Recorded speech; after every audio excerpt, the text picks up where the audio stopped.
Assalamualaikum warahmatullahi wabarakatuh, Bang Faisal Asegaf. Selamat malam, Bang. Waalaikumsalam. Waalaikumsalam warahmatullahi wabarakatuh. Gimana, Bang, kabarnya, Bang? Baik, alhamdulillah sehat. Alhamdulillah. Para pemirsa yang senantiasa dirahmati Allah Subhanahu wa taala, malam ini kita bisa silaturahmi dengan Bang Faisal Asegaf. Saya kira kalau ketemu dengan Bang Faisal Asegaf itu banyak hal yang bisa kita bicarakan. Insya Bang Allah. Faisal, sudah berapa lama ini kita belum ketemu ini? Satu tahun ya? Nggak sampai, lebih ya? mungkin 6 bulan, 7 bulan ya. 6 bulan, 7 bulan. Kan terakhir masih kita wawancara kan di Pancoran itu kalau nggak salah ya. Alhamdulillah para pemirsa, saya kira ada banyak persoalan yang bisa kita bicarakan. Yang terbaru adalah terkait dengan dinamika pemerintahan Prabowo yang oleh F. Saifullah Fatah itu. Saya tidak ngerti yang memunculkan istilah ini F. Saifullah Fatah atau siapa ya. Rejim baru ini adalah rejim Prabowo Widodo. Nasir Widodo itu direpresentasi oleh anaknya Gibran Raka Buming Raka, dan sekarang saya kira kita bisa melihat sisa profiling kabinet Prabowo dengan berbagai kebijakan. Yang terbaru adalah persoalan pemangkasan anggaran. Tidak tepat dikatakan sebagai efisiensi anggaran karena duitnya tidak ada katanya. Itu confirm yang disampaikan oleh Bocor Halus Tempo ya dalam in-depth investigasi yang dilakukan. Ini tentu menjadi sebuah duitnya tidak ada. Duitnya tidak ada. Duitnya tidak ada dan diupayakan untuk dicarikan duit sejumlah kebutuhan untuk pemenuhan anggaran pendapatan belanja negara. Dalam konteks politik fiskal tentu ini menjadi soal yang serius saya kira. Nah, cuman yang menarik adalah dalam perspektif politik dan ekonomi sebetulnya apa sih yang menjadi masalah? Kalau kita bicara masalah bahwa keberadaan rejim Prabowo ini tidak bisa dipisahkan dengan kesinambungan rejim dua periode kepemimpinan Mulyono dengan berbagai negatif legasinya. Nah, saya ingin perspektif Bang Faisal Asegaf ini sebagai salah satu pimpinan parpol ya, atau satu-satunya kritikus politik aja. Politikus saja. Seperti apa, Bang? Kritikus politik. Ya, kritikus politik. Ya, karena kita tukang kritik kan. Iya. Silakan Bang, diberikan perspektif awalnya, Bang. Ya, hampir semua sisi dari pemerintahan ini diperbincangkan ramai. Iya. Dan tentu banyak perspektif, aspek, dimensi yang sudah dijelaskan, baik pro maupun kontra. Tapi kalau memulai dengan berbicara tentang kepemimpinan dan kabinet Prabowo, saya kira akal sehat memberi petunjuk yang jelas. Kabinet ini bisa disimpulkan sebagai gabungan dari kompromi dan sekaligus tim sukses. Kubu Gibran dan kubu Jokowi. Dan per hari ini atau 2 hari ini terkonfirmasi lewat keputusan Gerindra yang secara mendadak menggelar rapat kerja berubah menjadi pengambilan keputusan untuk menetapkan Prabowo sebagai ketua umum lagi. Ya kan? Ketua umum Gerindra. Berarti pembentukan kabinet dan peristiwa 100 hari kemudian Prabowo dinobatkan kembali menjadi Ketua Umum Partai Gerindra. Berarti menegaskan kebutuhan. Address pada kabinet ini adalah tim sukses. Persiapan, konsolidasi, dan sekaligus sinergi dari 2 komposisi tim sukses. Karena di waktu yang sama juga, sinyal yang kuat dikirim oleh Jokowi, dia akan membentuk satu partai politik. Tentu kalau dia membentuk partai politik, dia tidak sekedar kebutuhan parlemen, tapi juga mengambil peluang untuk memajukan Gibran ke level calon presiden. Jadi peristiwa di Gerindra dan sikap politik Jokowi menggambarkan sisi substansi dari pembentukan kabinet. Ini kabinet yang dapat dipastikan sebagai kebutuhan konsolidasi politik tim sukses. Ya kan? Apakah kabinet ini setelah 100 hari sudah bekerja dengan janji-janjinya, bekerja sebagaimana tata kelola bernegara, itu bisa dilihat dari sikap Prabowo sendiri. Di panggung atau di forum internasional kemarin malam lewat penyampaian Zoom, Prabowo mengatakan secara jujur bahwa sudah 100 hari berlalu, dia belum berbuat apa-apa. Ini satu pengakuan yang bertolak belakang dengan saat dia memimpin, Prabowo memimpin rapat yang mengatakan, rapat kabinet 100 hari, mengatakan bahwa pencapaian-pencapaian sudah dilakukan. Kabinet solid, beberapa agenda strategi sudah dengan kerja keras dilakukan oleh para menteri. Nah, per kemarin itu justru Prabowo mengatakan bukan dengan ruang nasional kita, bahkan internasional. Dia belum bekerja. Dan Prabowo juga menegaskan soal masalah korupsi. Prabowo belum melakukan satu upaya perjuangan selama 100 hari ini. Tapi yang sangat memprihatinkan, isu korupsi ini dijadikan Prabowo dengan mengatakan bahwa di Indonesia ini seolah-olah sarang korupsi. Dan dia berada pada kepungan. Situasi yang belum dia selesaikan. Saya kira Dr. Rafiq, iya. Sama-sama aja Bang. Langsung aja Bang. Live. Iya, silakan. Kursinya Bang. Iya. Silakan Bang. Silakan Bang. Sini Bang.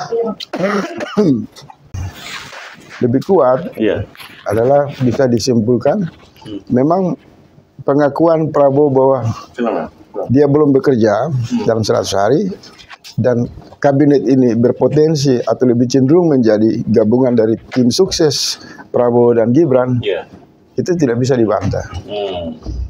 Nah, apa yang bisa kita harapkan kalau sudah demikian? Saya kira ini kita akan mengarah kepada satu situasi di mana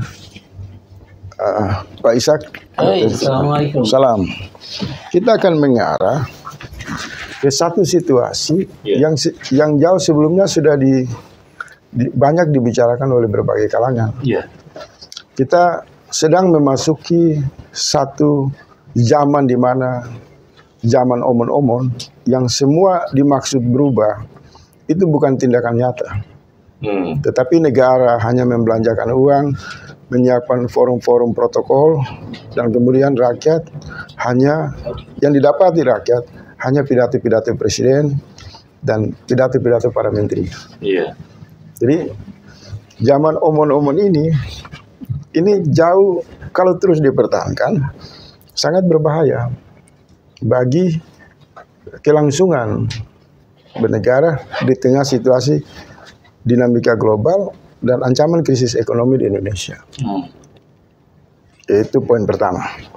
Poin kedua, menyangkut dengan efisiensi anggaran. Hampir semua para pakar, akademisi, para ekonom, rakyat, LSM, semua memberi respon dalam ruang negara yang belum keluar dari cara pandang sekularisme.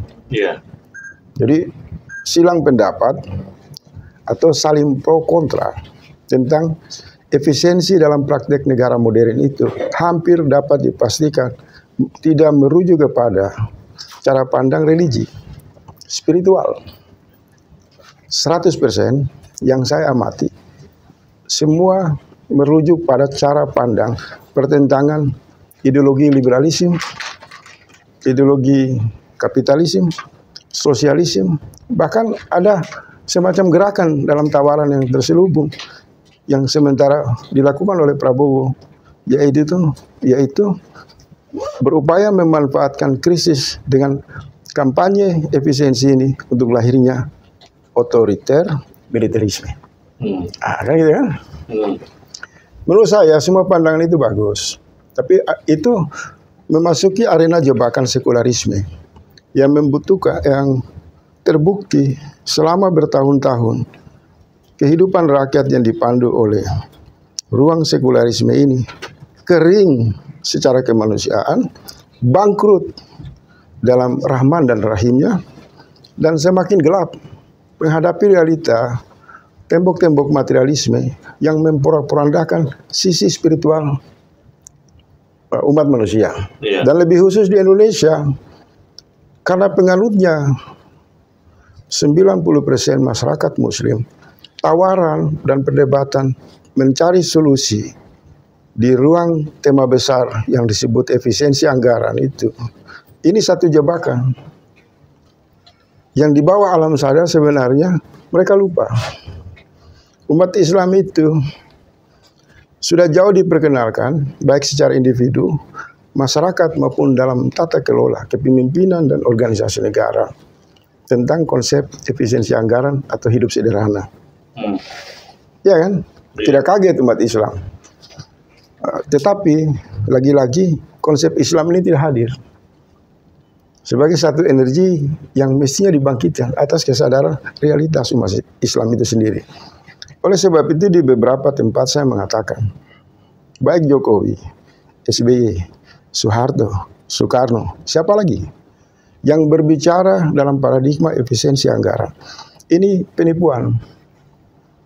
Karena tidak bisa dioperasikan sebagai contoh hubungan pemimpin dan rakyat.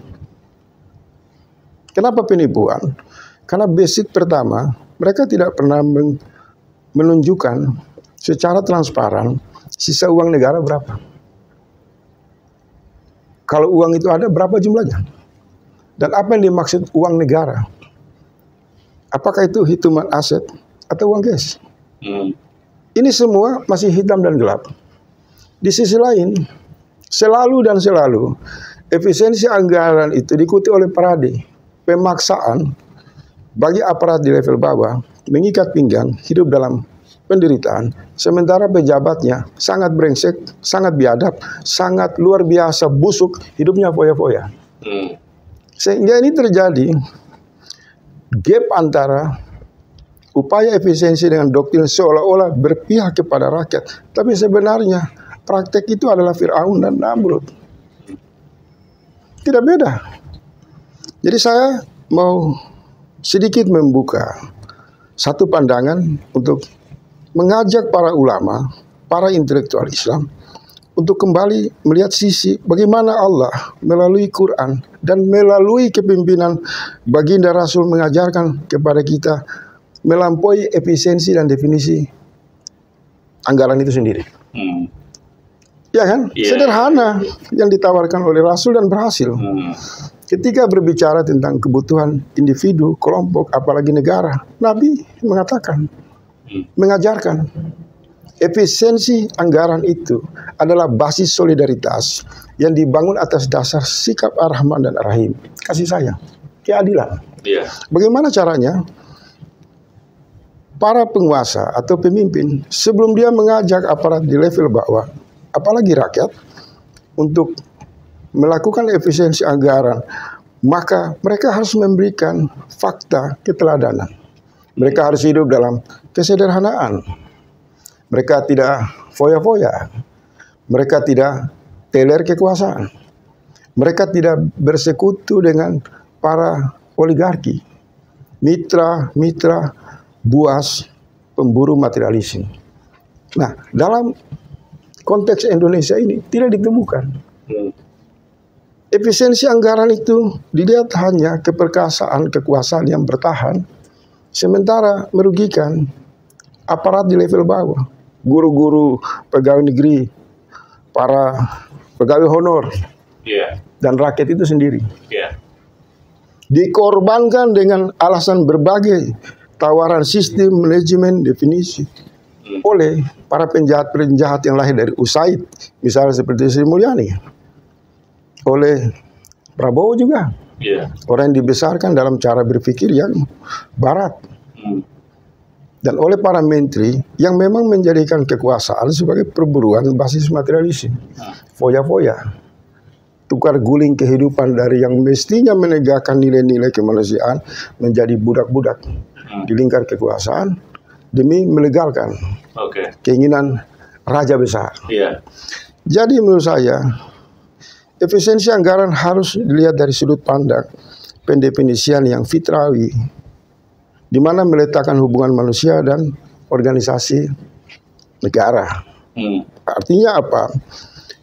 Menurut saya, penghematan anggaran itu definisi hakikatnya adalah meletakkan prinsip keadilan dengan memposisikan mereka yang berkuasa hidup sebagaimana yang diajarkan oleh Rasul Sallallahu Alaihi Wasallam, oleh Sayyidina Umar, oleh Imam Ali. Mereka tidak buas dan rakus dan hidup berfoya-foya. Maka kemudian umat, aparat di level bawah akan yakin bahwa pemimpinnya hidup sederhana, maka kita juga akan mengikuti keteladanan yang dibuat. Tapi hari ini semua bajingan. Kuda Prabowo itu bisa menggaji, kalau dijual, dilelang, nilainya puluhan miliar. Bisa membuat pendidikan itu membantu anak-anak susah, guru-guru susah di pelosok desa. Tanahnya di mana-mana, kekayaannya berlimpah. Belum lagi lingkaran keluarganya, temannya, hubungannya dengan oligarki. Kapan mereka sebagai orang-orang yang melakukan dulu efisiensi, kesederhanaan. Jadi sudahlah, Pak Prabowo berhenti omong-omong. Ini bisa musibah. Karena saya udah buka ini rahasia. Jangan menipu kesadaran spiritual umat Islam. Mereka tidak akan datang untuk mencari tahu akuntansi hasil otak-atik rekayasa Menteri Keuangan. Dengan alasan apapun. Tapi mereka akan lihat. Kamu suruh kami untuk hidup sederhana. Negara harus irit. Tapi kekuasaan atau istana itu tidak berubah. Bahkan jauh lebih busuk dari kebun binatang. Singa-singa lapar. Serigala-serigala lapar. Penjahat-penjahat berdasi. Preman-preman berkumpul di sana.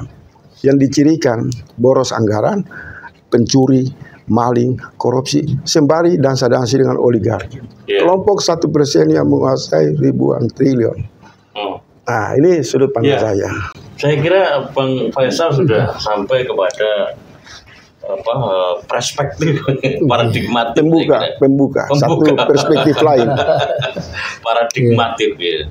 Karena saya kira memang kalau kita bicara masalah politik fiskal atau politik ekonomi ya, itu bicaranya memang tidak bisa dipisahkan dengan aksioma. Nilai-nilai yang dasari politik itu diambil sebagai sebuah pilihan kebijakan. Karena basis nilai itu nanti akan menentukan bagaimana profil kebijakan yang dilahirkan. Saya sepakat bahwa Islam tentu sama sekali lain dengan praktek penyelenggaraan negara, terutama rumusan kebijakan ekonomi yang saat ini lahir dari rezim Prabowo, terusan dari rezim Joko Widodo dengan berbagai enggak, ditegaskan saja rezim gorong-gorong ke rezim omong-omong gitu. Luar biasa. Itu bahasa publik. Beliau to the point lah kira-kira. Saya kan beralih ke Bang Ishak ya, Bang Ishak. Assalamualaikum Bang. Waalaikumsalam. Masya Allah. Gimana Bang, sehat ya? Sehat, alhamdulillah sehat. Saya kira Bang Ishak sebagai salah satu orang yang concern terhadap kebijakan publik punya pandangan yang lebih rinci ya, anatomis terkait dengan persoalan kebijakan ekonomi yang berkaitan dengan politik kebijakan fiskal kita ya.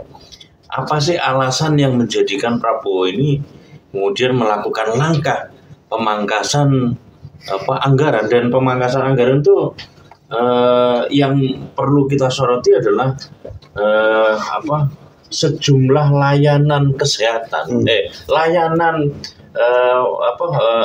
negara terhadap pemenuhan kebutuhan masyarakat yang dasar, seperti misalnya kesehatan, karena di Kementerian Kesehatan juga dipangkas itu, pendidikan, misalnya infrastruktur sebagai bagian yang penting untuk menggerakkan roda ekonomi itu akhirnya mau tidak mau juga tidak terpenuhi kan begitu.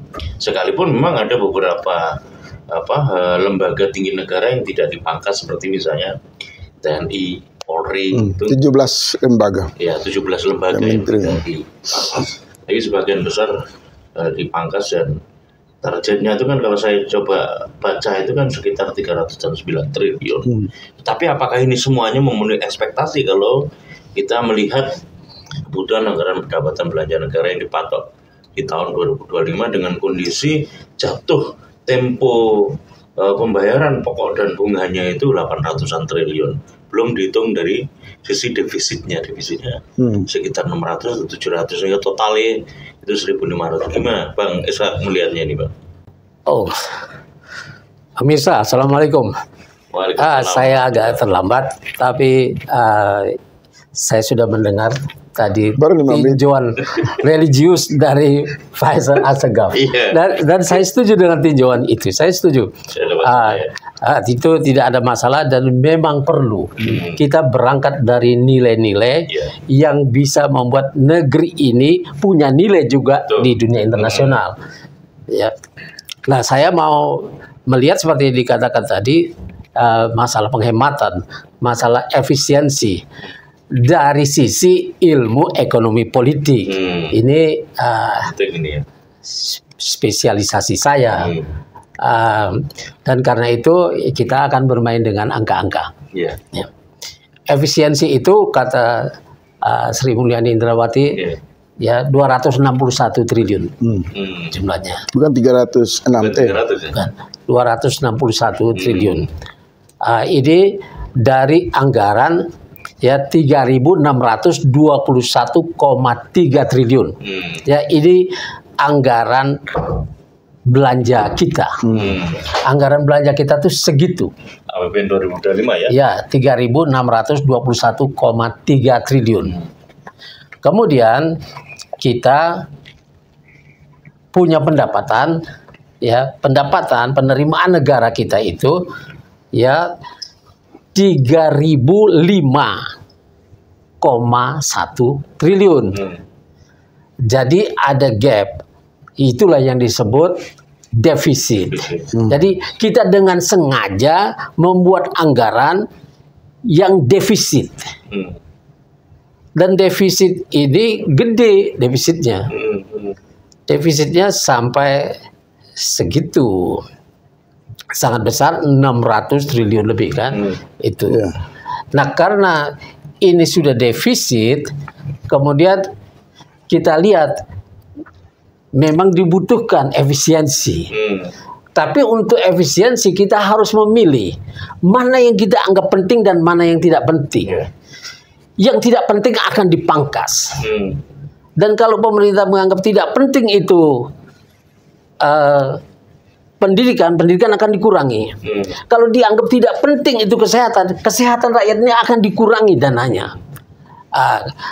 Kalau kita lihat TVRI misalnya sudah mulai ada PHK, juga dikurangi anggaran di situ, dan ini membuat persoalan baru. Ya, jadi efisiensi yang seperti dibilang tadi, ada 17 lembaga yang tidak kena efisiensi. Artinya ini dianggap sangat penting. Ya, keamanan TNI, Polri, BIN ini tidak dikurangi, tidak dikurangi, dan ini anggarannya sudah gede. Nah, kita melihat ada kebutuhan efisiensi, tapi harus memilih dengan benar. Seorang kapitalis akan memilih dengan cara yang aneh dibanding dengan kalau seorang sosialis atau seorang Islamis.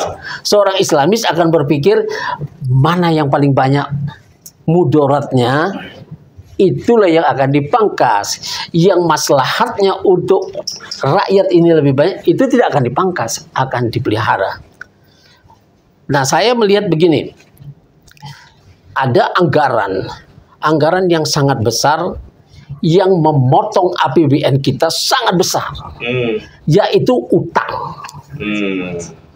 Utang ini ya memotong anggaran kita paling besar. Pagu anggaran ini paling besar adalah untuk bayar utang. Untuk bayar utang ini 1.351,3 triliun. 1.351,3 triliun ini sangat besar. Ya, ini sangat besar. Utang pokoknya 803 triliun lebih. Kemudian cicilan bunga utangnya 500 triliun, berarti kan 544. Ini kan mengerikan. Kenapa bukan ini yang dipotong? Penghematan itu ya harus memotong utang ini.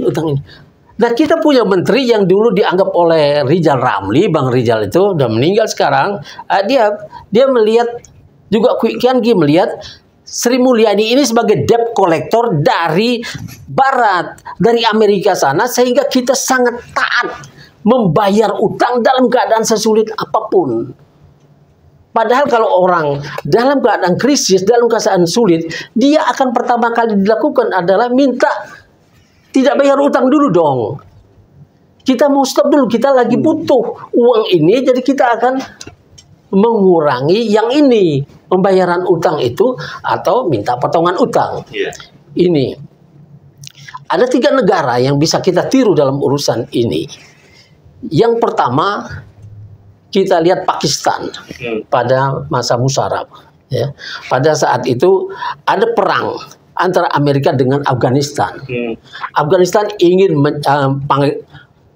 Amerika ingin menyerang Afghanistan dan mau menggunakan udara Pakistan dan juga daratannya untuk pangkalan militer yang akan dilewatin. Musharraf bilang, kalau saya membiarkan kamu lewat di sini, padahal saya ini bersaudara dengan orang-orang di Afghanistan itu, dan seluruh Muslim di seluruh dunia adalah saudara-saudara saya. Kalau saya membiarkan kamu lewat di situ, memerangi saudara-saudara saya, dan gitu. Yang kalian aja kalau Israel dalam keadaan digempur itu, kalian merasa cemas sendiri dan akan melakukan kesulitan kepada orang-orang yang menyerang. Nah, kamu minta tolong kepada saya untuk lewat di situ. Kemudian dia bilang apa? Kalau saya kasih kamu, apa kompensasinya? Apa kompensasinya? Bush bingung menghadapi itu. Amerika sangat bingung. Kemudian kejar oleh Musharraf. Begini aja, saya minta potongan utang.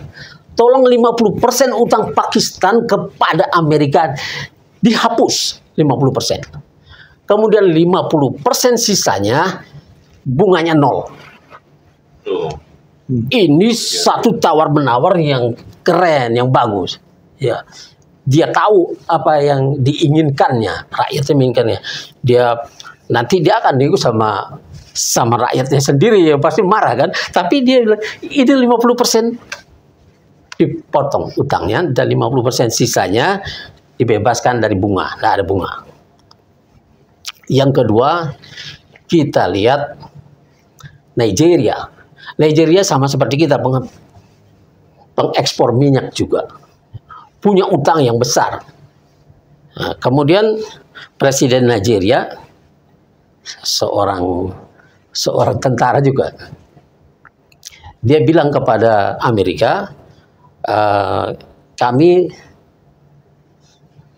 tidak punya uang untuk membayar utang kepada para kreditur. Kami tidak punya uang karena kami memerlukannya. Rakyat kami butuh dana untuk bisa bangkit dari kemiskinan ini, dari keterpurukan ini. Jadi dia bilang, saya akan membayar 30 sen dolar ya untuk setiap $1 utang Nigeria. Yang mau uangnya kembali, ambil ini. Kalau tidak mau, tunggu sampai 100-200 tahun ke depan. Kalau nanti saya sudah punya uang, saya akan bayar. Nah, ini membuat kalang kabut semua itu kreditor Nigeria itu. Kemudian mereka bersidang, mereka setuju, terima itu. Artinya apa? Nigeria minta potongan 70% dari utangnya. Dan itu bisa ya? Dan itu diizinkan. Boleh, kita dalam keadaan sulit boleh melakukan itu. Ya, kemudian dikasihlah itu. Jadi dia cuma membayar 30%.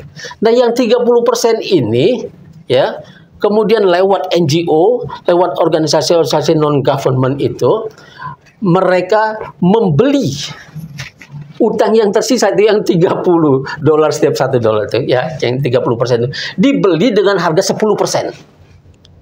Artinya Nigeria dengan kemampuan diplomasi yang luar biasa, dia berhasil memotong utang negaranya, presidennya itu, dengan 90%. Jadi tinggal 10% utang Nigeria itu, ya. Dan Nigeria menjadi aman dalam urusan ini.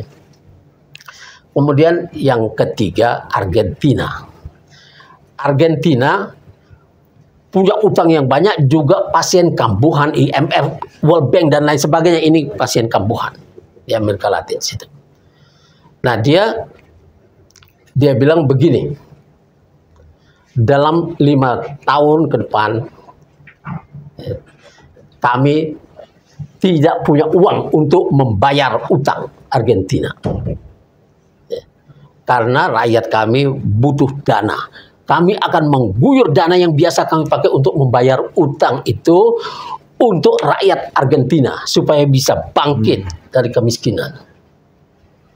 Semua pakar ekonomi, pengamat dan lain sebagainya yang di Argentina itu semuanya seperti di kita ini, banyak omong tapi tidak punya nyali untuk bilang kepada pemerintah minta potongan utang.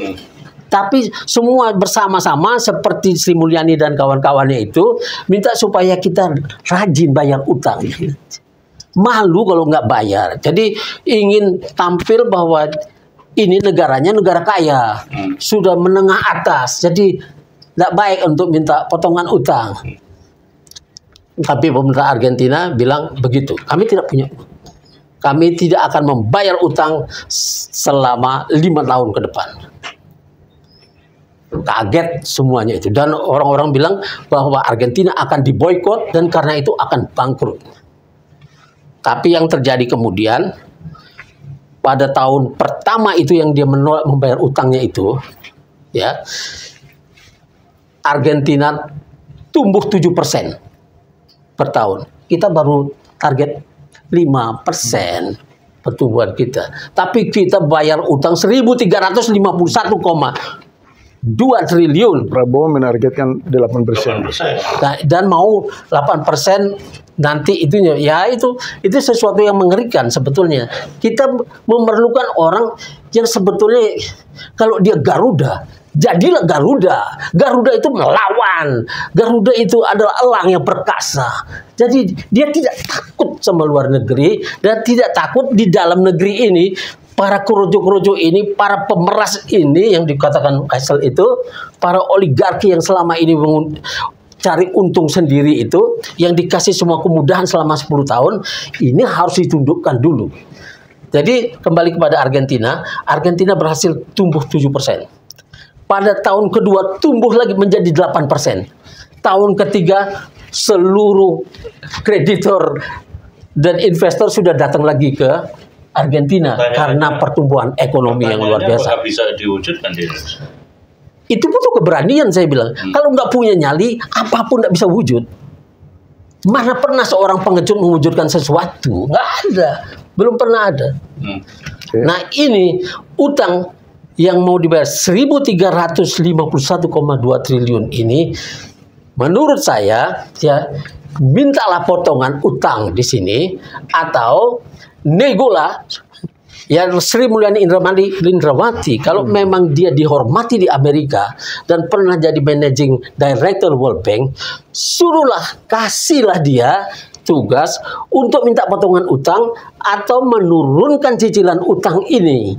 Kalau 261 triliun dihemat dari segala macam itu, dari dana-dana sosial dan lain sebagainya yang sangat dibutuhkan oleh rakyat, ya. Kenapa bukan yang ini yang dipotong? Jadi yang lain-lain itu bisa tetap jalan, tapi kita potonglah utang ini yang bukan membayar 1.351,2 triliun, tapi coba kita bayar 200 triliun sajalah. Kita minta perpanjangan. Kenapa tidak berani? Itu tanya sama mereka, jangan tanya saya. Jadi ini saran saya, Ishak Rafiq, ya Direktur Eksekutif Masa Depan Institut akan bantu kalau mau mengurus yang gini-gini, akan saya turunkan ahli-ahli dari Masa Depan Institut untuk itu, ya untuk negosiasi ulang. Tapi kita punya menteri-menteri yang dokter-dokter ini, jadi orang-orang ini harus dikasih tugas, di-delegate tugas itu untuk minta potongan utang atau potongan cicilan utang.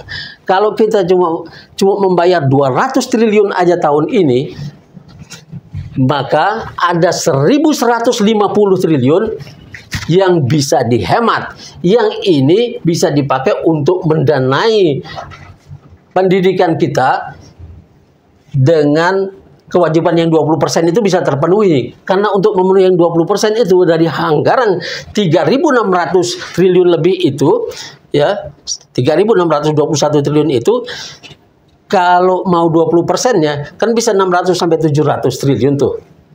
Nah ini kok cuma 97 triliun ditaruh di anggaran kita. Nah ini penuhi dengan cara kurangi pembayaran cicilan itu. Sebentar Bang, sebentar sebelum diteruskan. Abang kan sudah mengerti ya anatomi mana yang dipangkas dan mana yang tidak dipangkas. Sebetulnya pertimbangan mana yang dipangkas dengan mana yang tidak dipangkas itu apa sih kalau Abang baca? Makanya saya bilang tadi di awal, untuk memangkas ini sebetulnya perlu perenungan. Mana yang penting buat bangsa ini, mana yang tidak penting. Yang tidak penting itu utang, itu bayar utang itu nanti. Kenapa kok Prabowo tidak mau mengambil langkah berani untuk memangkas? Kita tahu ada 17 menteri yang disumbang Jokowi di situ yang terlibat dalam menggulungnya utang ini.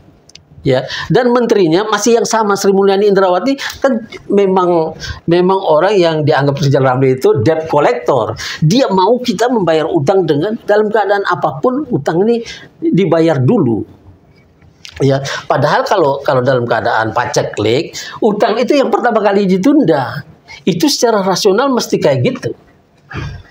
Nah, inilah yang tidak dipertimbangkan secara matang dalam memotong anggaran ini.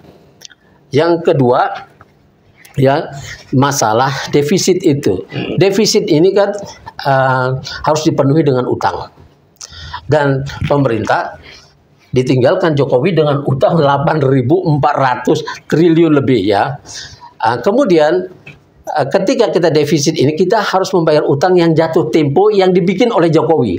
803 triliun itu tahun pertama Prabowo adalah utang Jokowi yang jatuh tempo. Tahun 2026 utang yang jatuh tempo yang dibikin Jokowi juga itu juga 800 triliun lebih. Dan tahun 2027 800 triliun lebih juga yang jatuh tempo. 2017 maksudnya. 2027. Jadi sekarang ini 2025 yang akan datang akan jatuh tempo ini. Jadi 3 tahun pertama ini Prabowo benar-benar terjebak oleh apa yang dibikin oleh Jokowi. Dan Jokowi juga bilang bahwa akan terjadi PHK massal. Artinya apakah Jokowi menjebak ini sehingga pemerintahan Prabowo ini lumpuh, akan membuat rakyat ini di PHK, padahal dia yang bikin. Nah, Prabowo harus mengakali ini dengan cara mengurangi bayar utang itu. Kalau ada utang-utang yang tidak tercatat, biar Jokowi atau rejim yang terdahulu yang membayar. Yang tercatat itu sudah terlanjur, tapi mintalah untuk mengurangi cicilannya itu. Kita perpanjang waktunya. Tidak apa-apa di situ. Jadi artinya kalau sekarang 1.352 triliun itu habis untuk membayar utang, tahun depan juga segitu. Dan mungkin lebih. Tahun 2027 akan segitu lagi. Dan ini artinya sangat buruk. Prabowo cuma punya kemungkinan memburuk kalau dia tidak memilih menteri-menteri yang bagus. Tidak apa-apa 17 menteri yang disumbangkan Jokowi ini singkirkan dulu. Boleh ditaruh di kapal dan itu diserahkan kepada rakyat Banten sana.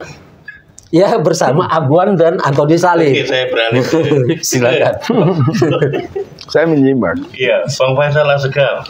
Kira-kira berani enggak Pak Prabowo mengambil langkah itu sebagaimana disampaikan oleh Pak Bang Esarafe, karena persoalan fundamentalnya adalah keberadaan orang yang cukup berpengaruh melahirkan gestur kebijakan yang sekarang ini ada, terutama kebijakan ekonomi yang sangat fundamental saya kira.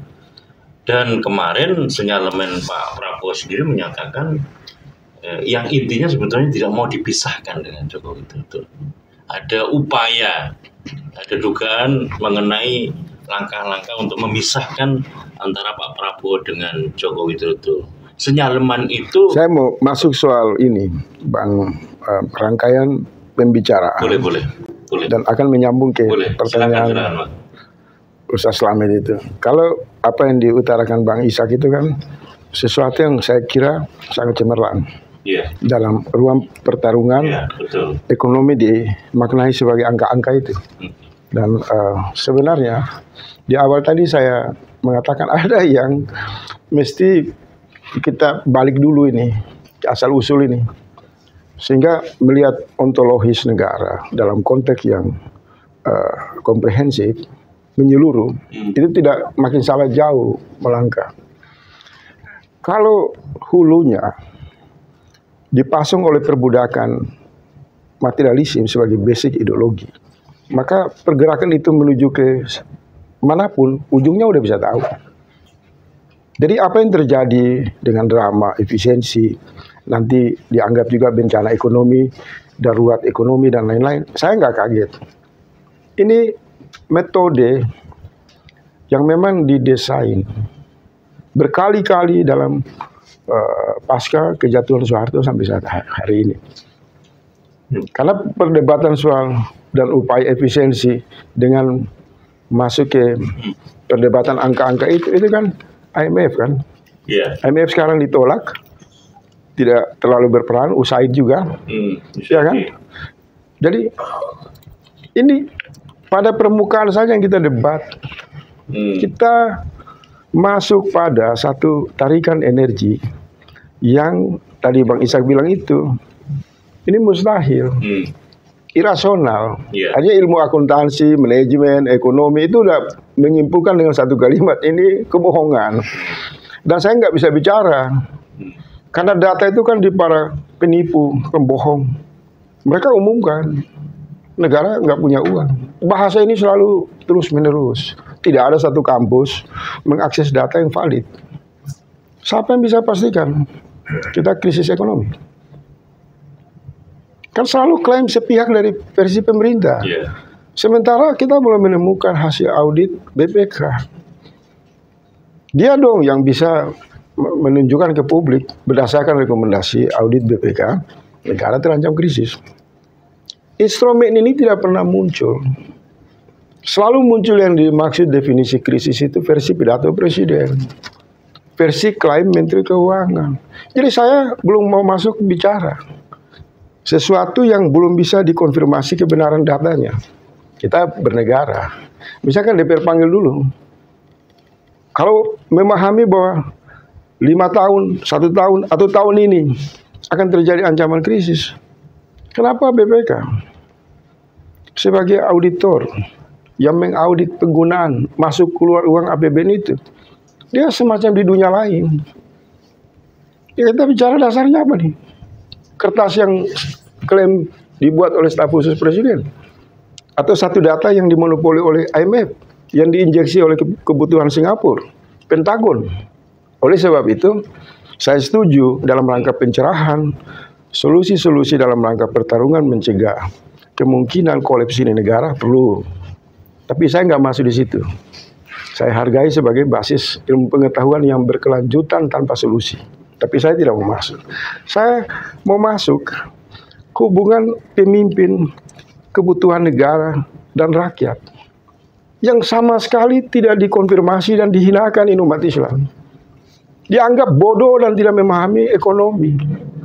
Para penipu bajingan Sri Mulyani, tikus-tikus Harvard, Cambridge yang selalu menipu kita. Yang pada akhirnya semua akumulasi penipuan itu yang rugi adalah umat Islam. Dengan manajemen selalu mengatur negara. Di era kepemimpinan siapa saja, sumber kehidupan ekonomi itu adalah bergantung kepada utang, kepada investasi. Dan untuk menghidupkan organisasi negara adalah membuat seluas-luasnya penindasan atas nama pajak. kita tidak masuk pada substansi ini. Kita tanya dulu siapa yang korban. Umat Islam menjadi korban utama. Kalau dia umat Islam korban, dia tidak bisa menggunakan pandangan kapitalis, pandangan sosialisme, pandangan apapun yang bersifat materialisme. Karena akar utama yang membuat umat korban itu perbudakan dalam materialisme.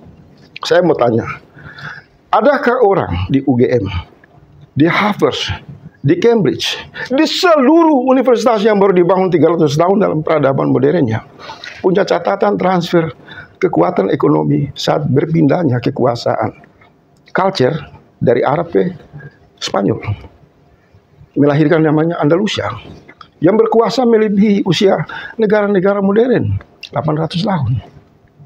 Bagaimana dasar mereka membangun dasar ekonomi sehingga mereka bisa bertahan sebagai sebuah negara yang memberikan kecemerlangan terhadap Eropa?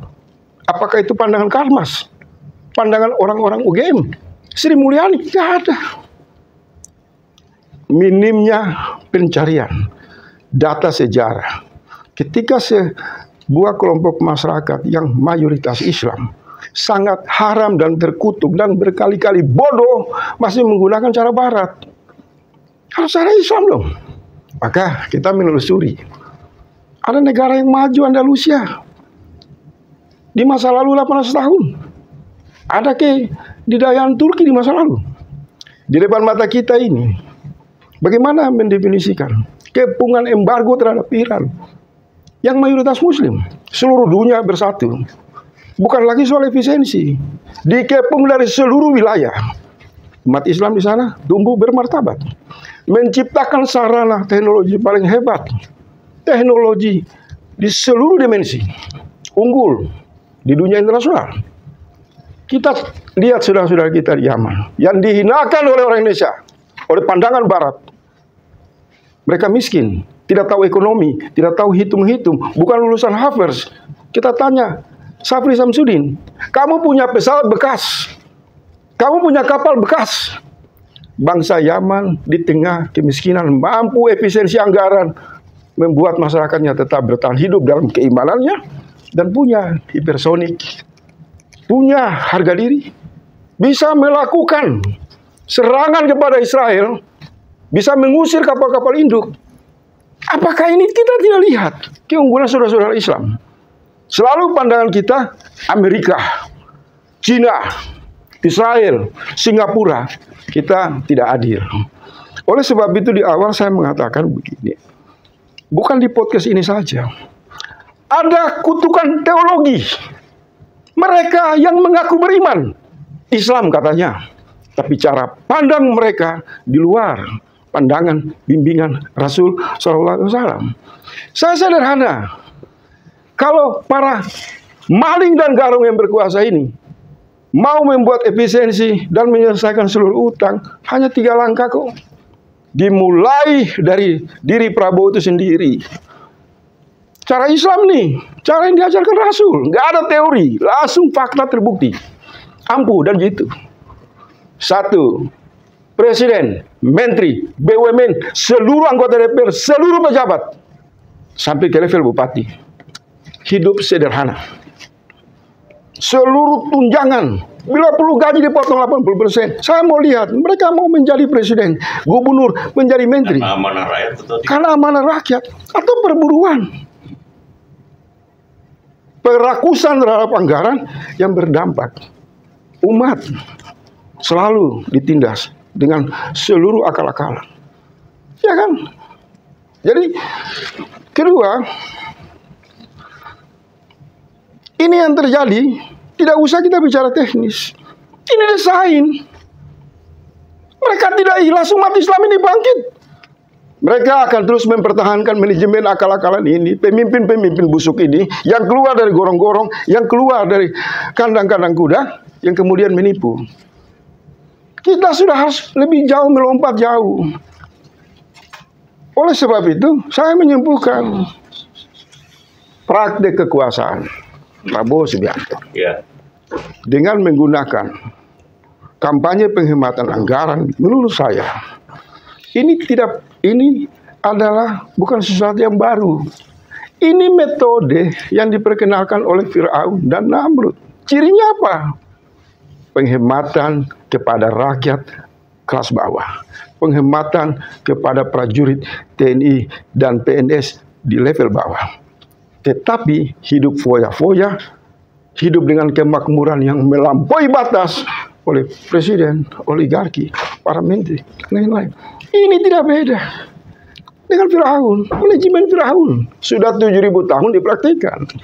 Manajemen Namrud.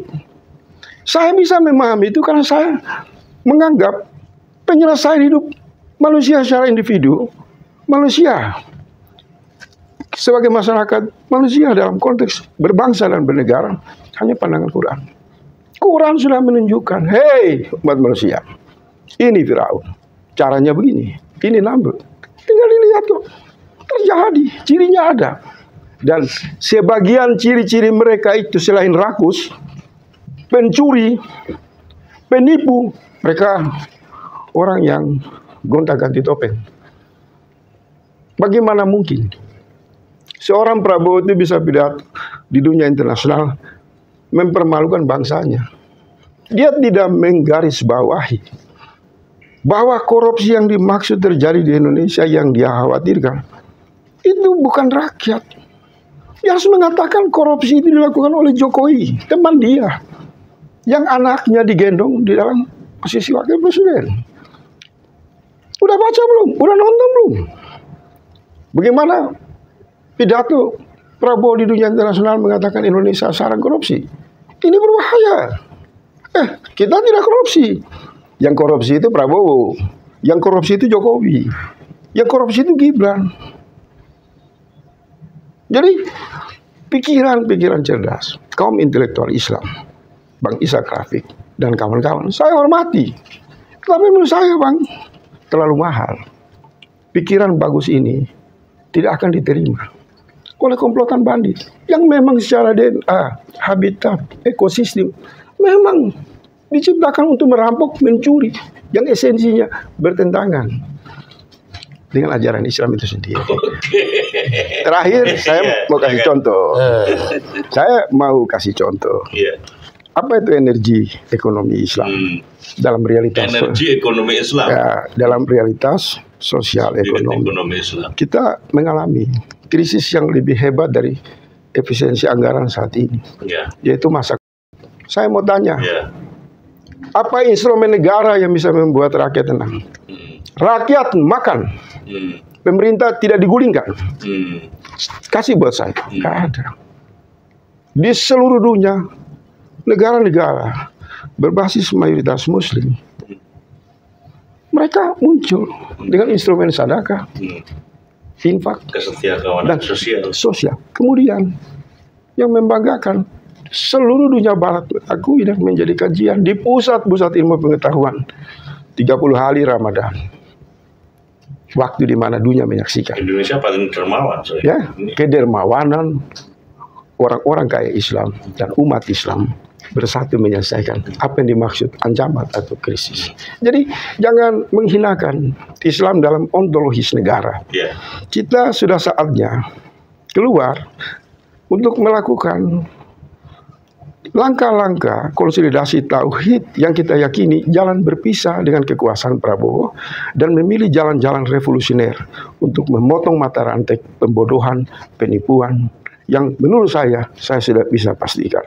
Ujung dari semua ini adalah permufakatan jahat untuk melanggengkan kejahatan dan perampokan di dalam bernegara. Itu menurut saya, Pak. Betul. Silakan diberikan rekomendasi ini. Itu sangat menarik ya, dan itu satu hal yang layak kita renungkan. Saya melihatnya begini, ada beberapa kali saya tampilkan dalam video saya ya di Future Channel. Kita menjadi begini, umat Islam yang mayoritas ini ya, kita lihat saja ketika pada akhir 90-an ya, blok timur ini Rusia rontok, sosialis komunis rontok. Kemudian Amerika menjadi satu-satunya, ya, satu-satunya yang ngatur dunia, menjadi polisinya dunia, mengejar orang-orang di Afghanistan, membunuh anak-anak, bayi dan segala macam, juga di Irak kemana-mana itu dia menjadi polisi dunia, dan tidak perlu ada aturan apapun.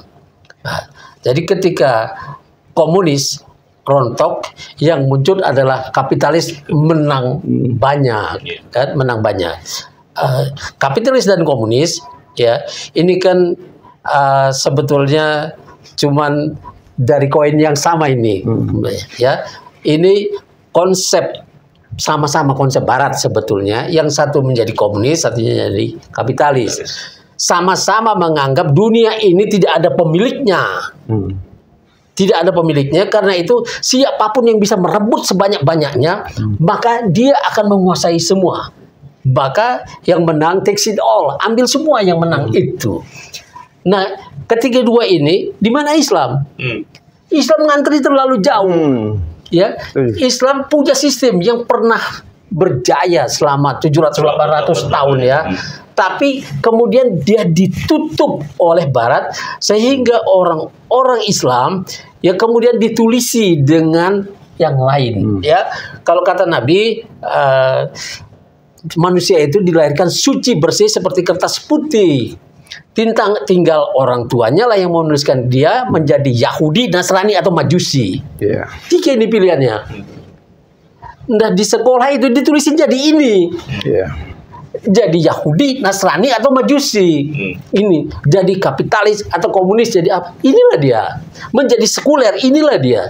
Ditulisi oleh orang lain, termasuk orang-orang Islam yang belajar ekonomi, yang kuliah bahkan di sekolah-sekolah Islam itu, hatinya ditulisin dengan kapitalis atau menjadi komunis. Ini jadi perlu satu perjuangan yang masih panjang ini untuk membuat umat ini, orang Islam ini sadar bahwa sistem dia ini sedang dibuang, dan Barat maupun Timur, ya, tidak ingin ada saingan, apalagi bersaing dengan Islam. Maka ketika Amerika kelelahan, yang muncul Cina. Cina ini siapa? Cina ini komunis juga, Zionis juga sama. Ya, jadi ini dia. Kemudian Islam kapan? Setelah Cina ini muncul, yang ngantri di belakang Cina ini adalah India. Siapa India? India Hindu.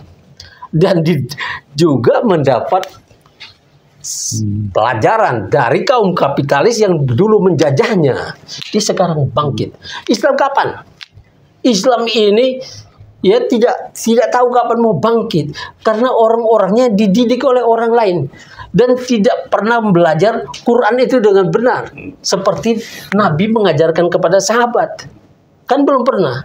Bahkan ketika para pendiri republik dengan pengetahuan Islamnya yang sangat bagus, ya, kemudian memberikan kita pasal 33 ayat 3 Undang-Undang Dasar 45, ya, bumi, air dan segala kekayaan yang terkandung di dalamnya dikuasai oleh negara dan dipergunakan untuk sebesar-besarnya kemakmuran rakyat. Dikuasai ini bahasa pasar modal.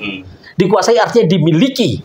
Jadi jangan main-main dengan ini. Tapi kemudian dimain-mainkan oleh para neolib di dalam kabinet, di kampus-kampus dan lain sebagainya, yang membenarkan perampokan-perampokan ini yang disebut perampokan ini dibenarkan oleh orang-orang yang dididik secara kapitalis maupun secara komunis. Kalau Islam tidak akan membenarkan perampokan itu. Nah, maka ketika diberikan itu pasal 33 itu adalah konsep zakat. Zakat ini ya dalam Al-Quran, zakat tambang itu 20%. 20% ini ya dari sinilah harus ditanggung pendidikan rakyat, kemudian kesehatan rakyat, bahkan listrik dan airnya ini bisa gratis. Kenapa sekarang nggak bisa gratis? Bahkan untuk makan siang gratis pun ya minjem dulu uangnya, karena uangnya nggak ada di sini. Tapi bagaimana tambang-tambang kita diambil sedemikian rupa oleh orang-orang yang ada di sini, temannya pemerintah, temannya Prabowo, temannya Jokowi, temannya itu dikasih semua. Dan ketika Prabowo sadar, Prabowo tidak berani menangkapnya. Orang-orang ini kan harus ditangkap dulu. Tahun 2023 kita tahu ada surplus ya 234 miliar US dollar surplus ekspor kita, perdagangan luar negeri kita. Harusnya 2024 juga segitu dong ya. Tapi ketika kita selidiki, kita lihat ternyata di BI nggak ada uang itu. Devisa kita cuma 335 miliar US dollar. Kalau itu masuk ya, artinya itu milik kita, milik negara itu. Maka dia menjadi kita punya hampir 400 miliar US dollar pada tahun 2023. 2024 harus bertambah dong. Dan ini juga sudah bikin pusing Prabowo dulu sebelum jadi presiden. Saya berapa kali diskusi sama Prabowo dalam urusan ini. Kemana uang ini? Hasil perdagangan internasional. Sekarang ekspor kita kan cuman 260 miliar US dollar ya. Padahal kalau kita betul menghitungnya ada ginian timah, ada nikel, emas, ya, ada emas, biji besi, dan segala macam ada di sini. Ini kemana uangnya? Siapa yang punya? Ketika dalam korupsinya saja bisa bernilai sampai 300 triliun, berarti ada uang yang sangat banyak itu. Kenapa ini tidak dikejar? Saya melihat ya, ada denda kepada koruptornya. Hukumannya sudah ditambah menjadi 20 tahun, dendanya cuman sedikit, ya, cuman yang dianggap yang sogokannya segitu, ya, tidak sampai 300 triliun itu aja. Kalau sampai bisa mencapai 400 miliar, cuma miliaran, dengan korupsi 300 triliun itu. Kemana uang ini? Apakah ini sudah disita oleh negara? Kalau disita, maka kita punya uang 300 triliun, artinya perlu penghematan itu. Itu baru timah itu. Itu baru yang dari timah kan. Masih ada pencucian uang 349 triliun. Emas, ya, itu bersama Sri Mulyani Indrawati. Dan ini bermain-main, belum dikejar sampai sekarang. Jangan lupa juga 11.000 triliun di kantongnya Jokowi. Di kantongnya Jokowi itu yang sudah kita perlu juga ribu-ribu triliun. Itu tugas Prabowo ya. Prabowo kalau mau menyelamatkan bangsa ini dari kebangkrutan, dia boleh tangkap Jokowi. Dan ini sudah seruan seluruh Indonesia untuk menangkap Jokowi. Pertama karena urusan dia menyerahkan tanah-tanah rakyat ya kepada kaum konglomerat ini, 30 grup usaha atas nama PSN, Proyek Strategis Nasional. Ini bagaimana seorang yang disuruh memelihara harta rakyat ini, harta negara ini, terus dia bagi kepada itu. Nah, ini pelanggaran yang luar biasa. Ini harus ditangkap. Tidak bisa tidak. Dan ini seruan memang di seluruh Indonesia. Keren. Ya, Masa Depan Institute mencatat setiap gerak yang itu, yang minta itu. Ya. Kemudian yang terjadi kemudian ada penyelundupan. Dan ini kalau Prabowo mau menyelamatkan negara dari kebangkrutan, itu dikejar. Ada 1.200 triliun dalam korupsi-korupsi itu yang saya bilang tadi itu ya. Yang 300 triliun di timah, kemudian 349 triliun di itu pencucian uang. Kemudian ada 369 triliun dalam itu penyelundupan emas ya. 2020-nya itu sebesar 189 triliun, kemudian tahun 2017 180 triliun. Nah, ini masa tidak bisa dikejar? Memang negara macam apa kita? Memang Hercules yang tidak punya aparat. Negara Fir'aun sama orang perilaku. Jadi kita harus itu. Hercules aja marah kalau ada yang ngambil uangnya. Ya, masa negara nggak marah? Itu. Jadi masih banyak cara untuk melakukan yang disebut penghematan itu. Pilihan-pilihannya masih banyak. Tapi memilih yang itu adalah membebani rakyat untuk sesuatu yang tidak dibuatnya. Saya tidak berbuat itu. Yang berbuat adalah Jokowi dan timnya itu. Nah, ini dikejar saja.